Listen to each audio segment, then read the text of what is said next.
Good morning. It is April the 28th of 2025 on a Monday morning, and the sun is trying to shine here in my old Kentucky home, so that always helps anyone's feelings, doesn't it? As you can tell, I'm a little nasally. I've kind of been sick this weekend with just this allergy junk. I get it once or twice a year, just when it's so beautiful and you want to be outside, and then this is what you have to pay for it. But anyway, all is well. All is well right here. Today, I want to tell you the story of my brother. I've talked about him and talked about the CDs that we made. And also, I want to make another point here about the CDs. I have a little CD make copier here at my house. I've had it for several years. And whenever I copy from the master CD, I always try to listen through it through the CD in case that there's some blips, because it's not perfect. And I hope to goodness that the CD that the ones I've sent out have played and been okay. Because this morning I was testing one. I'm going to put one to Tracy in the mail this morning to California. Can you believe it? That's the furthest I think one has ever gone. But anyway, let me just throw this in. I listened to Tracy's this morning on a CD player I have, and everything seemed good, but I listened to another one that I'd copied, and it had some glitches in it. So if yours is not playing correctly, I'm sorry, I can try to send you another one, but I have to listen to them all the way through after I've copied them to make sure they're okay. And that takes quite a bit of time. But anyway, again, they're not professional. They were just recorded by a friend of ours who has a little recording studio. And I think the sound and everything is okay on them. But I hope you enjoy them. And if you've listened to it and you think, I don't think I'd listen to that again. If you know of an older person or someone that's shut in that could be blessed or just, find peace with listening to that, please pass it on to them. Or if you've got a CD copier, you're welcome to copy them. I have given hundreds of these CDs away. Now, I haven't in the last few years because I haven't been singing. I don't sing anymore. But for the time I was going with my dad to Tennessee, I would make 10 or 20 CDs at least every Sunday. And when we would go to these different churches, I would give them away. And then other places besides that, I've given them away. So it's just something I felt like I should do. And like I said, they're not professional, but if you know of anybody that would like to listen to one of them, let me know. Okay, that's that. Now today I'm going to talk to you about my brother for a little bit, and plus I have a funny story at the end. So I'm not telling this story about my brother to be sad or make anybody cry, because this is life. And believe me, I feel like that I've had some hard knocks, but I've come through them just with the help of the Lord, being able to say, Lord, help me, because, He doesn't put more on us than we can handle. But growing up, my brother and I, 3 years difference. He was 3 years older than I was. And my parents made us start singing at an early age. Especially he sang. I played the piano and I sang a little alto. Not much, but we didn't want to do it. I didn't want to do it, but we didn't have a choice. We did it anyway. But the older I got, and like after we both got married, and we would get together some, and he would sing a little. But now he sang with a lot of different people down through the years. But in those last few years, like when we recorded this video, this CD, which was in 2009, but now I had recorded some myself before that, like when I was going with my dad to Tennessee. But when we recorded this one, it's just so funny how things work out. I'm so thankful. I won't say anything else about that. It means so much to me. But anyway, on December the 13th of 2014, which that day is 12/13/14. That's easy to remember, isn't it? It was on a Saturday morning. And my girl was small. She was 7 years old. And Saturday morning, we were getting ready to go to Walmart, one of my favorite places. So we were getting ready to go to Walmart, and the phone rang, and it was my brother's, one of his daughters.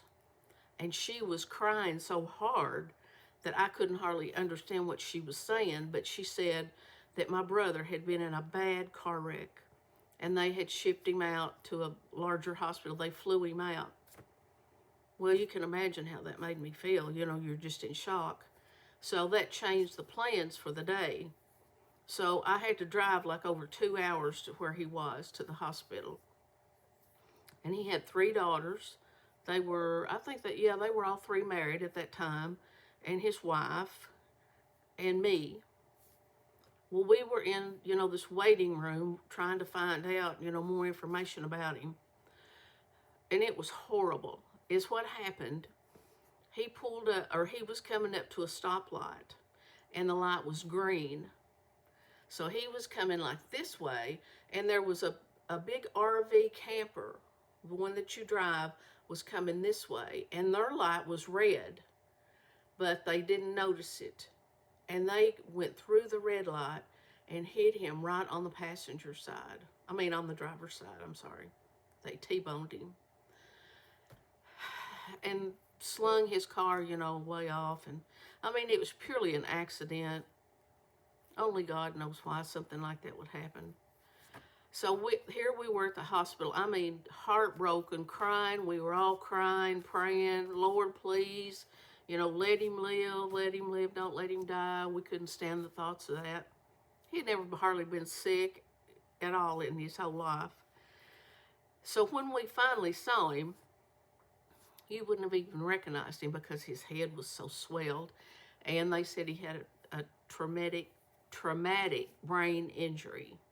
Now, if you've never heard of that, which I hadn't up until that time,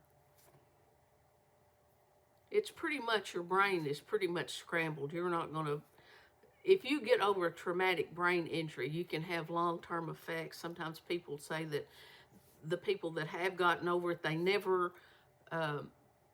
you know, they might not even think or act like they used to. Their personality might be changed because our brain is so fragile, and we just don't even realize the complexities of how we are made. And, you know, I don't want to dwell on that, but the brain is a very delicate, such a vital part of our life. So I had to call my dad, who was probably about 90 at the time, and tell him that, you know, Rick was in this bad accident. He had a brain injury. And he said, well, tell him I said such and such, you know, just like he was going to wake up and go home the next day or something. I can't even start to tell you the feelings that we all, his family, had during all of this. But my lesson today to us is, when we pray for something, we need to pray that God's will be done. Not that my will be done, but His will, because He knows the best. We can't see it. We can't see what the future holds, but of course we were praying, Lord, please don't let him die, don't let him die. And we cried and we cried and we prayed, and the pastor came and his friends came and the family came, and we prayed and prayed, Lord, please don't let him die. Well, the doctors would come in, and I'll never forget this one time that I was there, that this group of doctors came in, and they said, he's not going to ever be normal again. He has got a severe brain injury. Well, we just would not accept it. And you may have been in this situation before, or you may know somebody that is. We just were not going to accept that, because we knew that the Lord could heal him. We had that much faith. We knew that, and I know that today, that He could have if He had wanted to. Well, when I look back now, I think about how selfish that I was in praying that he would live. because he lived for 23 months. And during that time, he never spoke a word. He never regained consciousness at all. He had I can't even think what it's called now, but, they had to cut a hole in his throat and a tube in there, and he would get pneumonia. They'd have to suction all this stuff out throughout the day. He was miserable, just miserable for 23 months. Now, that was almost 2 years that you can imagine that this has happened. He was in the hospital for weeks. Then they finally said, we got to do something. So they took him to a rehab center to give him every chance in the world to get rehabilitated. And I would go up, it was about 2.5 hours from where I live. Somebody stayed with him, either one of his daughters or his wife stayed with him every night that he was in the hospital and in the rehab center. And I would go up on Wednesday night. I'm not about to cry, I'm just choking with this stuff. I would go up every Wednesday, spend the night with him in his room, and then the next day one of them would come and relieve me, and I'd come home, and we talked every day. He never, even at the rehab center, and they're just known for what good results they have with patients, never, he couldn't stand up, he never smiled or acknowledged us at all. He was just on machines and just. So he stayed there for a while, several weeks, and so then the only thing we could do is put him in a nursing home. And he was in 2 different nursing homes. And it was just the saddest, I just look back and I think how selfish that I was and we all were, we just wanted him back to normal. And I think the Lord answered our prayer in letting him live that long so that we could see things were never going to be the same. Now, that's the first time I've ever experienced a lengthy thing like that. My mom had cancer and died in 93, but hers was a lot different than that. It hurt so bad. And then my dad, it was so hard on him to accept that, and just a sad, sad thing. But my lesson today is, when you pray for something, to pray for God's will to be done, not our will. Because you might think, I've got to have this job I've applied for. I know it would be the most wonderful thing. God, please, let me get this job. Let me get this job. And then you get the job, and after you get in there and the honeymoon period is over, you think, and I prayed for this. So, we don't know really what's best for us. But he will guide us, and we got to pray. And that story, I could just lengthen it out and drag it out till the cows come home, but I'm not going to. But I just want to add this in there. When my brother, right before he died, like the day or 2 before he died, he was taken to a hospital from the nursing home. And we stayed with him.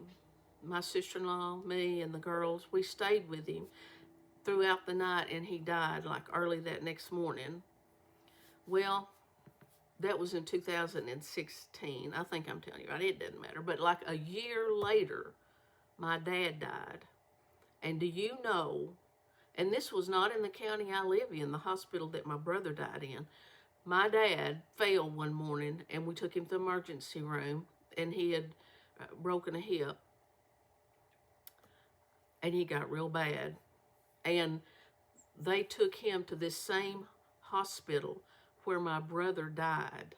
And when I got over to that hospital and went in there, it was in the same room that my brother had died. Now, you talk about eerie feelings, but they died in the same room. Isn't that something? But life goes on. Life goes on. We've got to deal with all this stuff. It's not fun. But by me telling you that story, I hope that I'm giving you some strength to know that, we found my son dead in our basement one day. my brother died from that horrible car accident. My dad, my mom, we've had a lot of deaths. I have had in my family because now I don't have any family. I'm the only one left, except my sister-in-law and 3 nieces, which I love dearly, and am still just as close to them today as I ever was. Love them dearly. Talk to them, text with them daily. But be careful what you pray for. And it's not always what we should, I want. It's not all about us. But, well, this morning, old Mike on Old Me Living Better had just a pretty short video on there. If you've not watched it, you should, about, having longer or shorter videos. And if you notice, which I don't know how to read all that YouTube studio, those algorithms and all that. I don't get it, because I'll tell you what, yesterday, the last 2 days, I do watch my watch hours, which is 489 today, and yesterday was 492, which means it's less today. So I don't know how, that doesn't make any sense to me. But I'm now up to 133 subscribers, so I'm tickled about that. But anyway, do you know that when people start watching your videos, I don't watch hardly but the first few minutes of it. And I had written Mike back this morning, and I said, if I see a video on there that's 30 or 40 minutes, I won't even hardly start to watch it, because I don't want to give that much time, unless it's something really, really interesting. I'm not going to give that much of my precious time. I have so many things to do. But unless it's Lois, I have to watch Lois, whether she's rambling on about something, but I always watch all of her. But that's a little bit sad that we spend this time making these videos. I try not to go over like 20 or 25 minutes, but a lot of people are not going to even watch it for that long, especially when you're rattling like I am right now. So anyway, let's just keep that in mind. All right, I've got this story I want to read you. Bill is putting his young daughter to bed one night, and as he walks out of the bedroom door, he hears her saying her prayers. She said, "God bless Mommy, Daddy, and Grandma. Rest in peace, Grandpa." Bill rushes back into the bedroom and asks her, "Why did you say that last part?" His daughter replies, "Because I needed to." The next day, Grandpa dies of a heart attack. Bill is worried about his daughter, but thinks it must be just a sad coincidence. That night, he tucks his daughter into bed again, and once again, he hears her saying her prayers. She says, "God bless Mommy and Daddy. Rest in peace, Grandma." Bill is now really worried and thinking to himself, can my daughter really see into the future? The next day, Grandma dies. And now Bill is convinced his daughter can predict the future. For the rest of the week, nothing happens. But on the Sunday night, as Bill leaves his daughter's bedroom, he waits outside and listens for any more prayers. Sure enough, he hears her say, "God bless you, Mommy. Rest in peace, Daddy." Now, Bill is really panicking and thinking, oh God, I'm going to die tomorrow. The following day, Bill is in a complete mess all day. At work, a nervous wreck. He constantly checks the clock, looks around the room, and is on edge all the time, expecting to die at any moment. He is so nervous that he doesn't leave the office until it's past midnight. Once it turns midnight, he says to himself with relief, "How is this possible? I should be dead." He goes home and walks into the house to find his wife sitting on the sofa with a scared look on her face. She asks him, "Where have you been? What took you so long?" Bill replies, "Listen, honey, today I haven't had the best of days." And he is just about to tell her what has happened when she starts crying and bursts out, "I saw the mailman die yesterday." Oh my goodness. Y'all have to tell your husband that. Hey, y'all have a great day. And I'm going to go see my girl at lunch. Do you know that this time next week, next Monday, her class, her senior class, there's like 40 of them, I think, they're flying to New York for the week for their class trip. And I'm so excited for her because I have never been to New York City and don't plan on ever going. But I'm so glad she gets to go. So you guys have a great day. Let's be thankful. Be careful what you ask for. And I will see you. Now, tomorrow, I'm supposed to take my husband for those scans and blood work. Wednesday, we're supposed to go see the oncologist for a follow-up to see if those results are in. So I will see you in 1, 2, 3, 4 days. Who knows? But have a great day, and I'll see you soon. Bye-bye.